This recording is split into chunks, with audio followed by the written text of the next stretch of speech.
Estamos aqui com o professor Paulo Porto, ele que é professor universitário, indigenista, um brilhante pesquisador da causa indigenista e ambiental, que as duas têm uma conexão muito forte, né, professor? E também, nesse momento, é vereador. Professor, na região oeste do Paraná, haviam habitantes antes da chegada dos portugueses?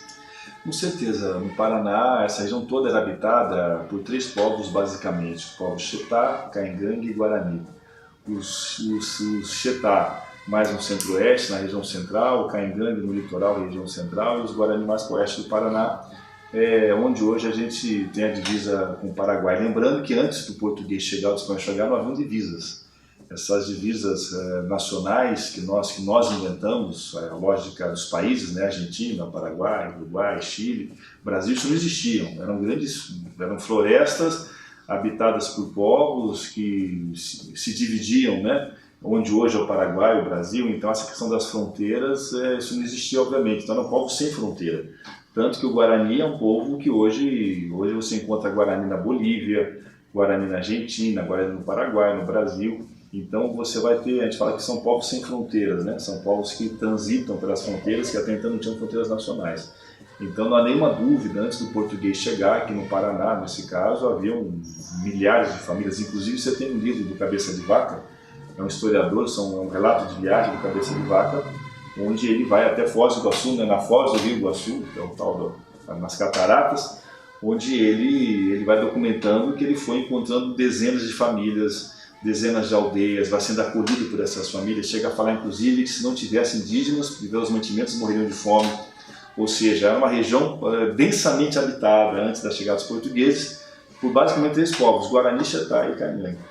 Muito bem, esses povos, eles tinham uma cultura em relação ao uso da terra bem diferente da questão dos europeus que vieram para cá, e diferente da questão e do modo com que nós a utilizamos hoje. Os Caingangue e os Xetá eram povos caçadores, povos que não eram povos agricultores. Então eram povos que tinham uma ampla zona onde eles andavam. Então você tinha andanças sazonais em busca de pinhão, de caça. Já os Guarani não, os Guarani são povos que também você tem grandes andanças Guarani, mas são povos agricultores. Os Guarani já conheciam a agricultura quando o português chega, quando o espanhol chega, em especial a agricultura da mandioca e do milho. Então eles já tinham essa relação com as terras. Claro que hoje, por exemplo, a nossa relação com a terra é uma relação mercadológica. A gente olha para a terra e vê um bem quanto valor econômico.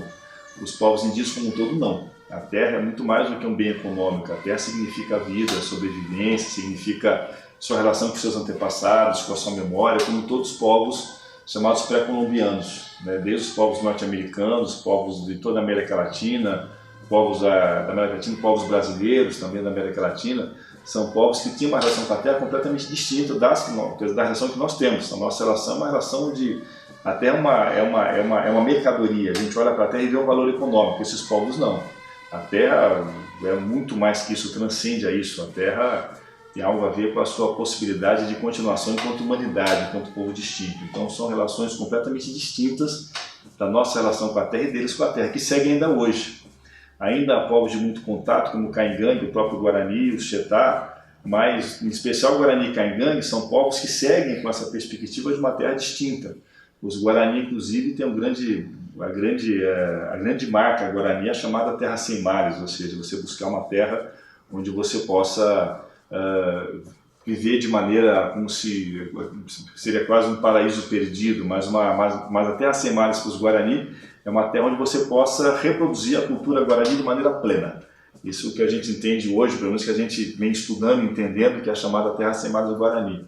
Não é só uma terra mítica, é uma terra onde você pode ser Guarani enquanto indivíduo, enquanto cultura, enquanto língua, enquanto etnia, de forma absoluta, ampla, é a terra humanizada, como eles falam.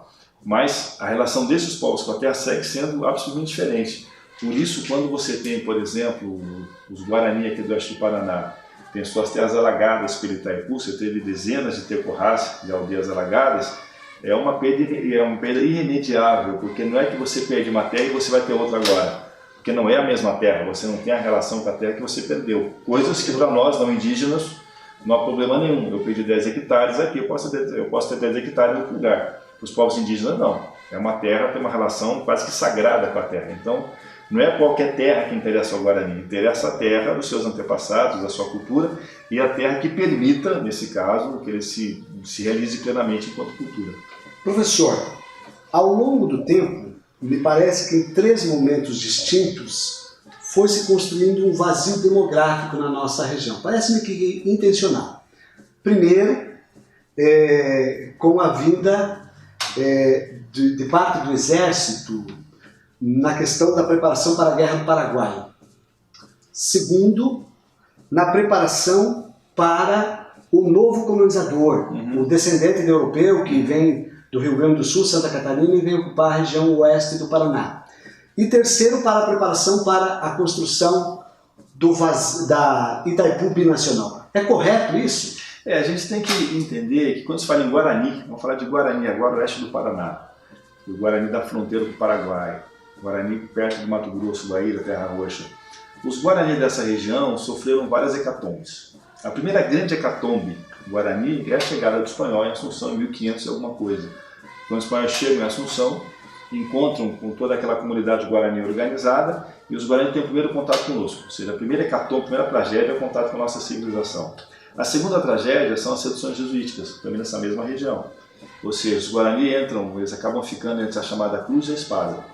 Entre a espada dos conquistadores espanhóis, que vêm aqui tomando suas terras e destruindo sua cultura, destruindo a sua língua, seu jeito de ser, tentando escravizá-los via encomendas, e a cruz, que é a Igreja Católica, com seus missionários, com seus jesuítas, que visam amansá-los na perspectiva religiosa, amansá-los para as encomendas, e obviamente ao amansá-los você acaba tirando toda a sua cultura, toda a sua espiritualidade, que para o Guarani é uma coisa intransferível, ou seja, para o Guarani, para todo o povo, creio eu, a religião, a sua espiritualidade é algo fundamental enquanto jeito de ser, enquanto identidade. A terceira hecatombe é a Guerra do Paraguai.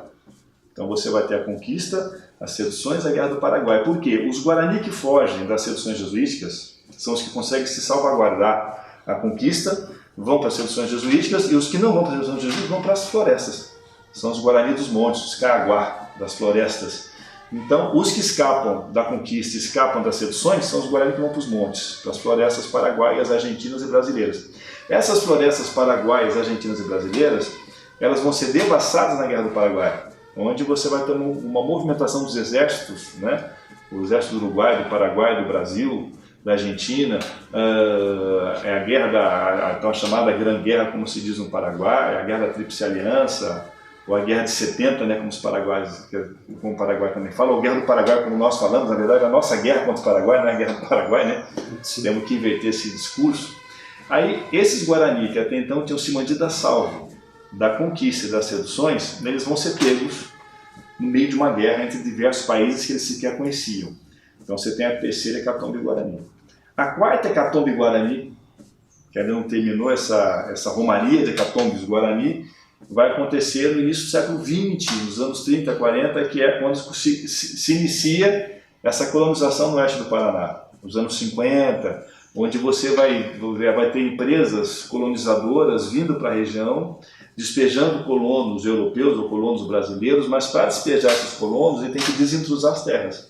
Então as empresas chegam em Guaíra, Terra Roxa, então nessa nossa região, expulsa os Guarani de maneira violenta e traz os colonos para ocupar as terras até então dos Guarani, falando que aqui não tinha índio, que aqui não havia ninguém.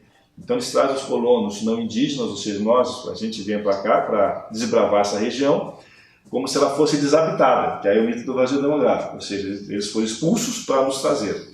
E a quinta hecatombe Guarani, que nesse caso também, volto a dizer, a hecatombe pensando na região oeste do Paraná, é Itaipu.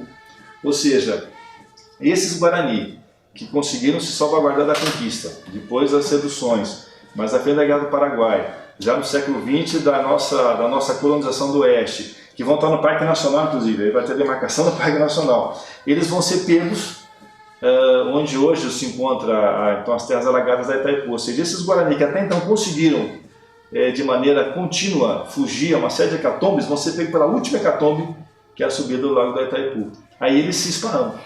É o chamado sarambi que eles falam. Os guaranis se esparramam e esses guarani que até então viviam nessa região, sendo expulsos de suas terras pelas empresas colonizadoras, depois expulsos do Parque Nacional, porque eles estavam no Parque Nacional, quando o Parque Nacional se torna reserva ambiental. Expulsos pelas águas do Itaipu, eles se espalham pelo oeste do Paraná, aonde? Em pequenas fazendas, vão para as favelas, ou alguns voltam para a Argentina, alguns vão para o Paraguai, e você tem um grande esparramo dessas comunidades guarani, isso no início dos anos 80, com a subida das águas, que eu falo que é a quinta hecatombe guarani. Professor, isso tudo só provocou a retirada deles, só provocou a saída deles, ou uma migração, ou isso provocou morte, isso provocou sofrimento, isso provocou a dilaceração das famílias? Isso foi tudo junto, né? Ao mesmo tempo que você vai ter morte, violência, você vai ter, no caso de algumas famílias, né, no século passado, quer dizer, no século XIX, das encomendas, você vai ter desde a escravidão, da violência, até você vai ter essa dispersão, né? Os Guarani, por exemplo, sempre foram um povo que é de grande mobilidade social. A gente não fala muito migração, né? Porque é um povo que migra e não volta. O Guarani sempre volta, né? O Guarani é um povo que ele tem um espaço geográfico grande, um espaço territorial grande, e que ele permanece nesse espaço territorial com alguma mobilidade. Então essa mobilidade Guarani acabou sendo acentuada nesse momento, que eles iam de um canto para o outro fugindo desses encontros com a nossa civilização, com a nossa sociedade, com as nossas frentes de expansão.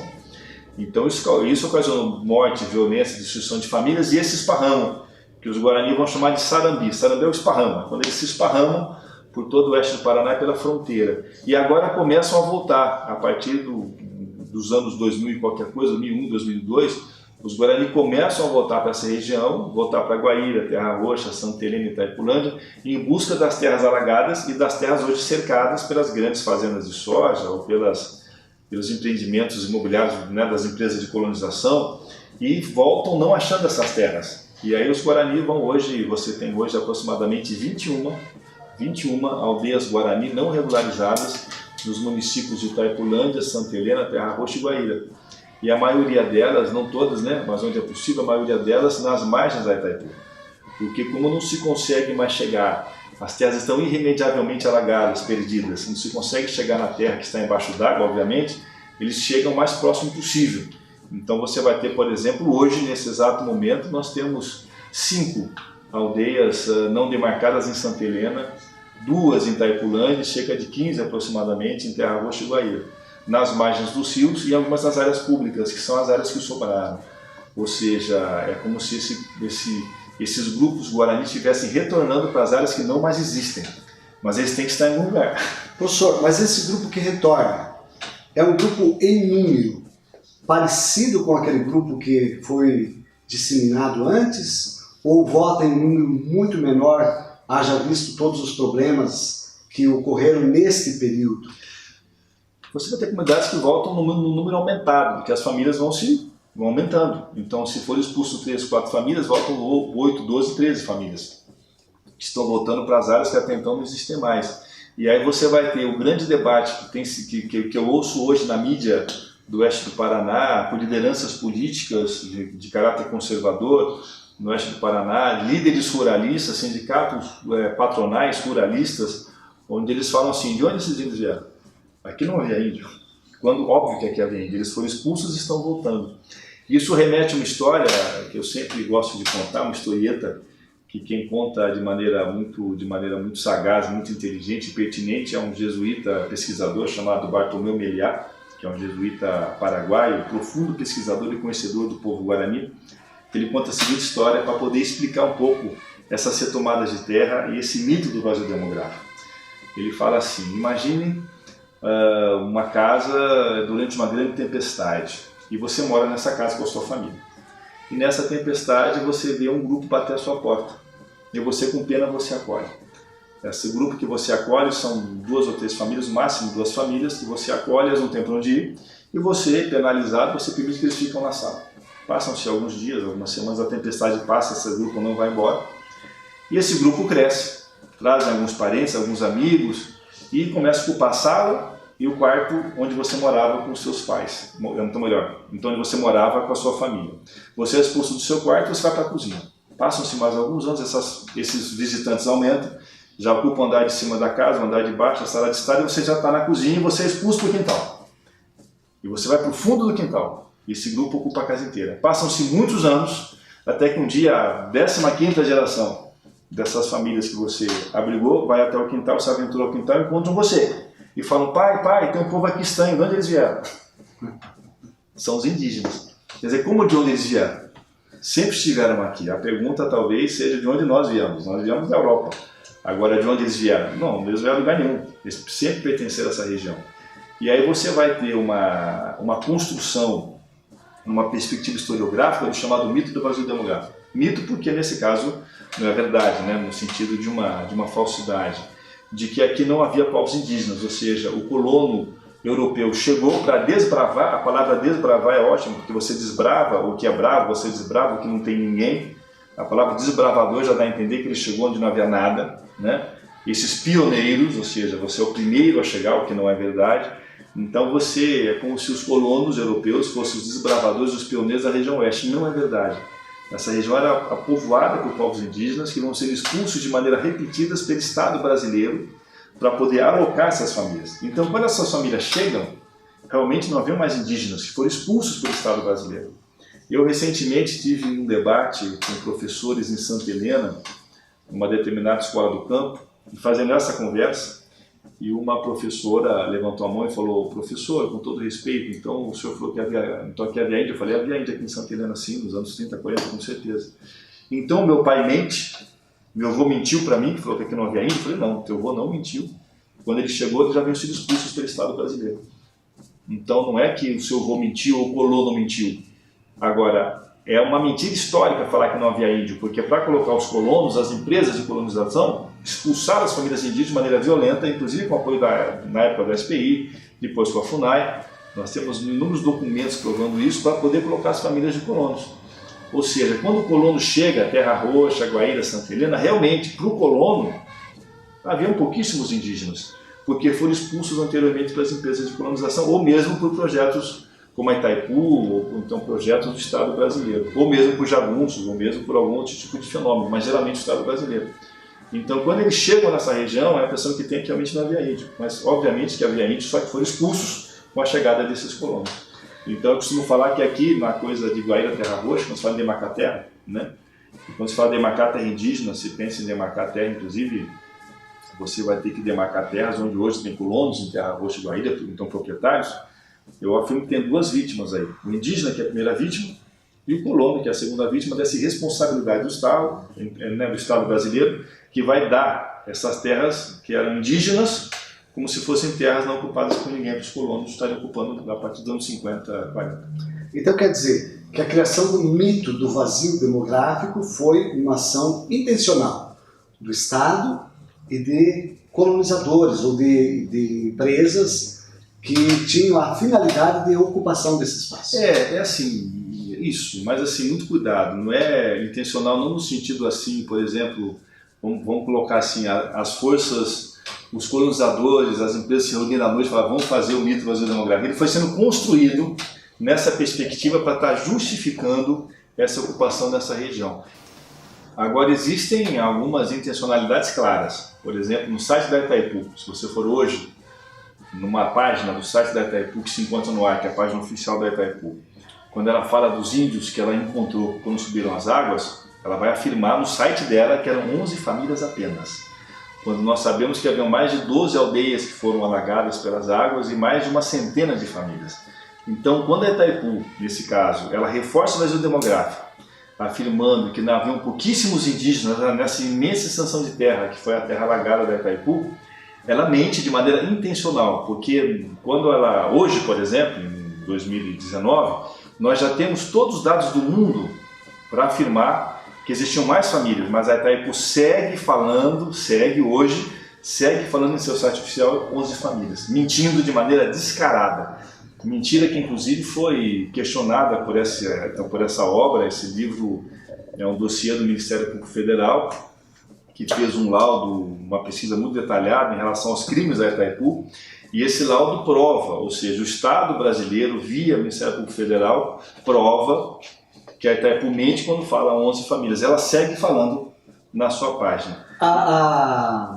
A ex-procuradora Raquel Dodge, inclusive, ela ingressou com uma ação baseada nesse dossiê. É baseada nesse dossiê. Esse dossiê foi a peça que ela utilizou para a ação. A ação que foi pedida para ser arquivada pelo Aras, que é o novo Procurador-Geral da República, a pedido do governo, que é a pedido do presidente Jair Bolsonaro, que agora está tendo, inclusive, então estamos com toda a pressão política e na perspectiva dele rever isso, e essa ação seguir o seu curso, porque nós entendemos que a Itaipu tem que ser responsabilizada pelos crimes e pelas mentiras que ela tem falado ultimamente em relação, nos últimos anos todos, em relação à questão indígena, e que tem, de maneira infeliz, de maneira lamentável, reforçado esse discurso do vazio demográfico.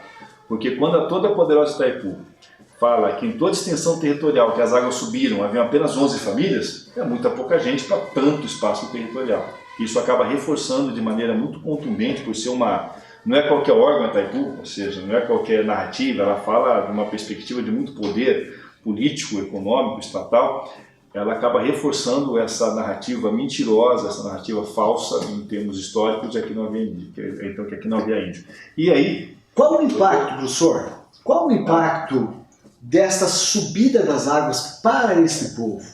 Então, os Guarani, na sua perspectiva mitológica, eles entendem que o mundo ele pode acabar ou num dilúvio ou a partir de fogo. Então, quando você tem a subida das águas, o território tradicional Guarani, que é chamado, é um antigo complexo Jacutinga, que é a aldeia, que é o rio Opoí Jacutinga, onde viviam as aldeias Guarani, quando as águas sobem, os Guarani que não saíram, que não saíram a tempo, ou que não foram avisados pela FUNAI ou pelo Itaipu, eles permaneceram em suas terras e viram a água subindo. E isso tudo indica, e você tem relatos disso, foi um impacto muito profundo na alma dessas comunidades, porque alguns achavam que era o fim do mundo chegando. Lembrando que o Guarani é um povo muito espiritualizado, muito religioso, um povo com uma fé muito profunda nas suas religiões tradicionais. E essa religião, essa lógica Guarani que é profética, ela afirma que o mundo terminaria ou no dilúvio ou com fogo. Então, quando os mais velhos veem as águas subindo, obviamente é uma coisa então impressionante para a lógica Guarani. Muitos vão para o Paraguai, porque o Paraguai, na perspectiva do Guarani, é o umbigo do mundo, onde tudo começa. Eles vão para o Paraguai fugindo desse dilúvio, né? E os Guarani, inclusive, tem um artesanato que é típico do oeste do Paraná. Nenhuma outra região, você tem Guarani em 7 estados do Brasil. Nenhum outro estado tem um artesanato como esse, que é a chamada, que eu trouxe aqui, a chamada árvore da vida. Essa é uma árvore da vida maior, né, costuma ser menor, onde os Guarani, esse é um artesanato muito comum aqui na região, onde você vê os bichos subindo nas árvores, então subindo na árvore, fugindo da subida das águas. A árvore da vida é porque essa árvore significava a vida. Então precisa de animais fugindo da enchente, né, do dilúvio, das comportas fechadas da Itaipu. E a grande ironia disso é que hoje esse artesanato, né, esse artesanato Guarani chamado Árvore da Vida é um artesanato vendido pela Itaipu, inclusive tem aqui a artesanato Guarani Itaipu Binacional, vendida pela Itaipu para os turistas, ou seja, a tragédia Guarani virou uma obra de arte e acabou virando uma obra de arte vendida pela Itaipu, que ocasionou a tragédia Guarani, e a Itaipu fica se gabando, né, como se fala aqui, eles falam gavando aqui no Paraná, fica se vangloriando de que ela está criando fonte de renda para os Guarani a partir do artesanato. Mas um artesanato oriundo, inclusive, dessa grande tragédia, que inspira e que remete a essa grande tragédia da subida das águas. Professor, esse vazio demográfico nós percebemos também no livro didático. Então nós temos aí um vazio no livro didático. Até porque os livros didáticos, quando falam de povos nativos, eles falam de povos nativos lá no litoral, seja no litoral nordestino, no litoral paranaense, mas não se fala de povos nativos, mas no continente. Sim, porque essa narrativa foi construída pelo Estado brasileiro, pelos pioneiros, pelos colonos, e claro que ela vai ser absorvida e vai ser também fortalecida nos materiais didáticos das escolas. Até porque essas cidades do Paraná, ou seja, como qualquer então, cidades menores de médio porte, as cidades do interior, sempre tem um historiador da cidade, né? tem um senhor que lembra como era e tal, e eles acabam nas suas memórias escrevendo livros ou sendo os historiadores locais. E eles acabam reproduzindo de maneira equivocada, errônea, a tese do vazio demográfico. Isso vem para o livro didático. Hoje, por exemplo, você tem pouquíssimos livros paradidáticos ou didáticos no Paraná, onde eles falam, por exemplo, da tragédia desses indígenas da Itaipu. Você não vê nenhum, é muito raro, eu não conheço nenhum livro didático de história da rede municipal, rede estadual, que fale, por exemplo, das famílias expulsas com a subida das águas da Itaipu. Você não vê. Você fala da Itaipu, você fala até dos agricultores, foi criado o MASP, o MST, mas não dos indígenas. Então você tem, além de então você tem um vazio demográfico no senso comum, é um vazio demográfico reforçado pelos livros didáticos. Por isso eu entendo que há um grande papel dos pesquisadores, historiadores da nossa região, em especial da Oeste, da UNILA, dessa região do oeste do Paraná, das redes municipais, da rede estadual, de estar debatendo isso e trazendo isso para a sala de aula, porque é necessário, em respeito a esses indígenas por expulsos, em respeito à verdade histórica, em respeito aos indígenas que perderam seu território, para poder se entender por que tem 21 aldeias não regularizadas aqui no oeste do Paraná, nós temos que refutar essa tese equivocada do vazio demográfico, mas refutar no livro didático. Temos que educar nossas crianças para que elas entendam, por exemplo, por que nós temos aqui em Cascavel indígenas no trevo pedindo esmola. As crianças têm que entender de onde eles vieram, quem eles são, eles não são apenas mendigos, eles são resultado de uma tragédia que vem há 500 anos. Então, ou a gente entende isso e debate de maneira muito franca, muito honesta, na perspectiva da verdade historiográfica, ou a gente vai seguir repetindo essa tese do vazio demográfico e fortalecendo teses mentirosas, como a da Itaipu, no seu site, onde ela afirma que aqui só existiam 11 famílias, em toda extensão geográfica, em toda extensão territorial, quando sobem as águas, em 82, quando se fecham os portões. Professor, são 21 aldeias não regularizadas. Alguma foi regularizada? Existe alguma regulamentada, estruturada, organizada, que pelo menos aproxime, embora não no mesmo espaço, não na mesma extensão, ou melhor dizendo, da realidade que eles tinham naquele período? Não, nem de longe. Nós temos 3 aldeias hoje regularizadas que não são áreas indígenas ainda, que são áreas compradas pela Itaipu. Uma área que é a aldeia de Ocoí, São Miguel do Iguaçu, onde existe uma área de 260 hectares para 980 pessoas, o que perfaz então, aproximadamente 0,4 pessoa por hectare, hectare por pessoa, ou seja, é muito pequeno. Eu ouso afirmar que talvez seja a aldeia mais densamente povoada, populosa do Brasil, seja a São Miguel do Iguaçu. Essa aldeia, na verdade, ela só existe porque quando as águas subiram, a Itaipu não tinha para onde levar as 11 famílias. Não tinha. Ela deixou provisoriamente na margem do lago, onde não podiam estar, porque é área de manejo. Ninguém pode morar à margem do lago da Itaipu. É uma questão é problema ambiental, de saúde humana também. Então essas 11 famílias ficam naquela região de forma precária e provisória, e estão lá até hoje. Essas 11 famílias vão, claro, os seus parentes vão voltando paulatinamente, porque foram expulsos, e hoje é uma aldeia super populosa, hoje é a aldeia de São Miguel do Iguaçu, a aldeia de Ocoí. É uma aldeia, se vocês forem visitar, ou poder ver por uma fotografia aérea, é uma aldeia que é uma faixa de 250 metros, que acompanha todo o lago da Itaipu, quer dizer, então durante 20 quilômetros é um braço do lago. Então você tem 250 metros de uma faixa acompanhando a margem do lago, onde você não tem como plantar, não tem como colher, porque não tem terra suficiente.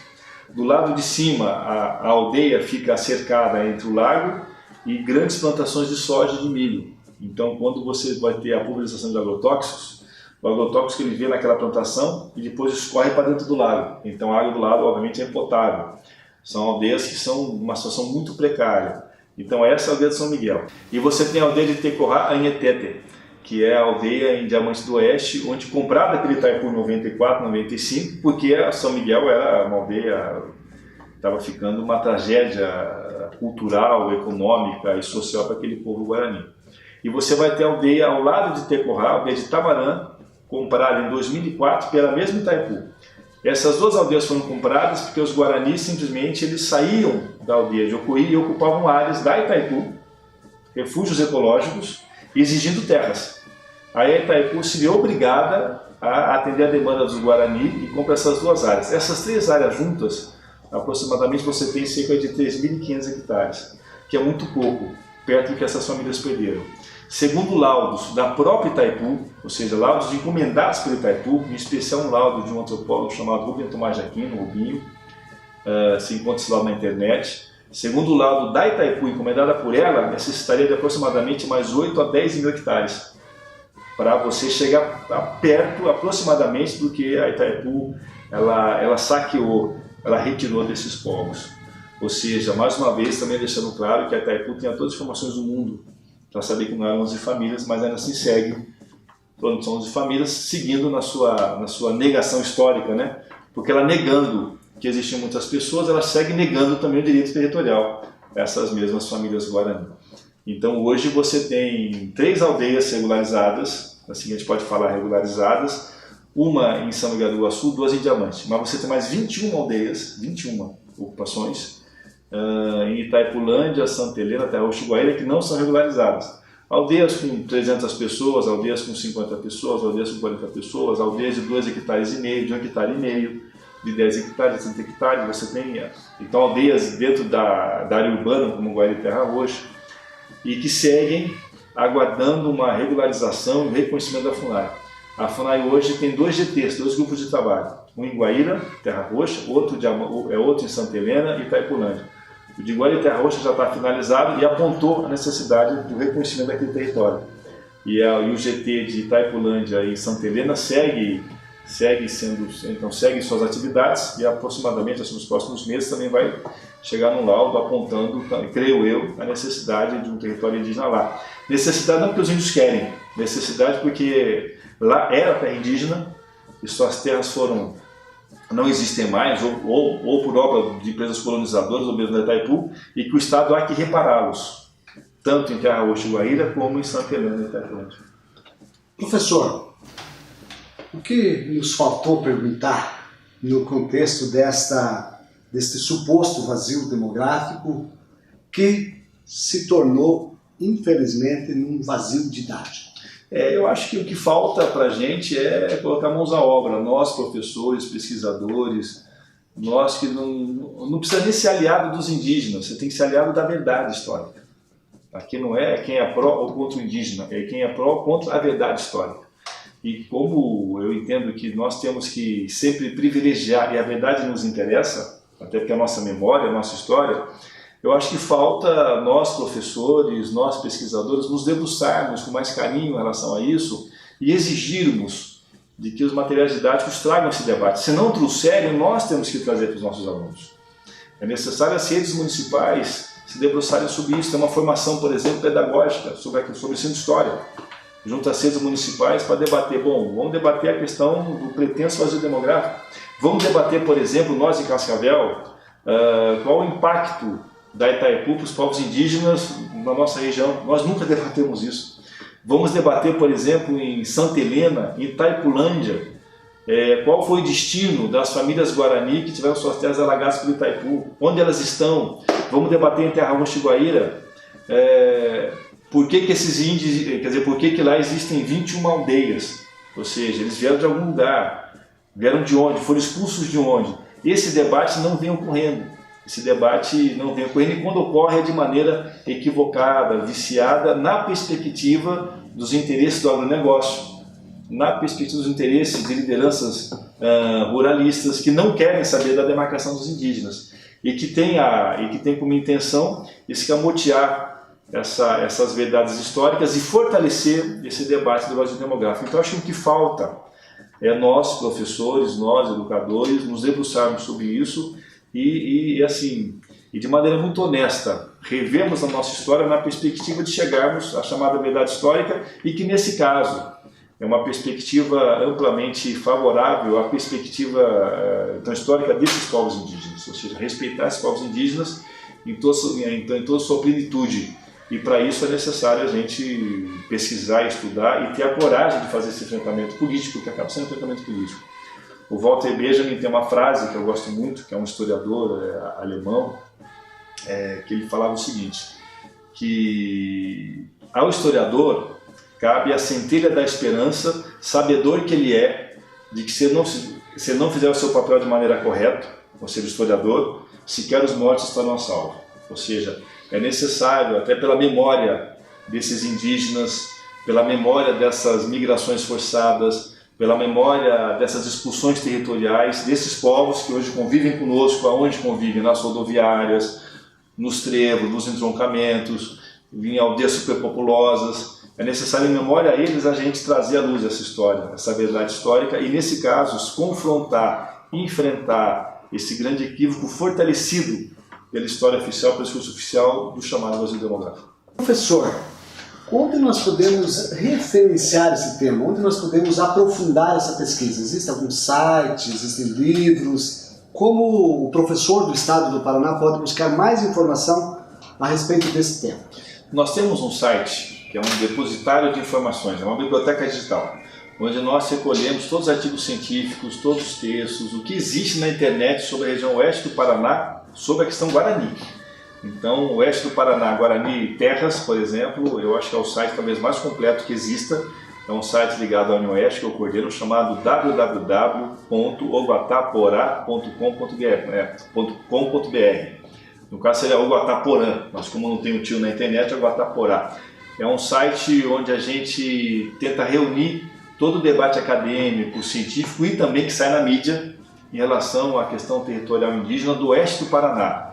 É um site com recorte muito específico, ou seja, debate apenas sobre as aldeias não demarcadas, 21 aldeias não demarcadas, e a gente tenta recolher tudo que já foi postado na internet, o que existe em termos de texto, de debate, de vídeos, de fotos sobre essas comunidades. E isso eu creio que hoje talvez seja o melhor depositário de informações para os pesquisadores, para os professores entrarem em contato com esse debate, desde um texto acadêmico até um vídeo feito pelos indígenas sobre o seu cotidiano, inclusive até as fotografias feitas sobre essa comunidade. Então fica a nossa indicação para as pessoas pesquisarem e divulgarem esse site para que ele seja amplamente conhecido e, de certa forma, também a gente conseguir combater essas narrativas oficiais sobre a presença indígena no oeste do Paraná.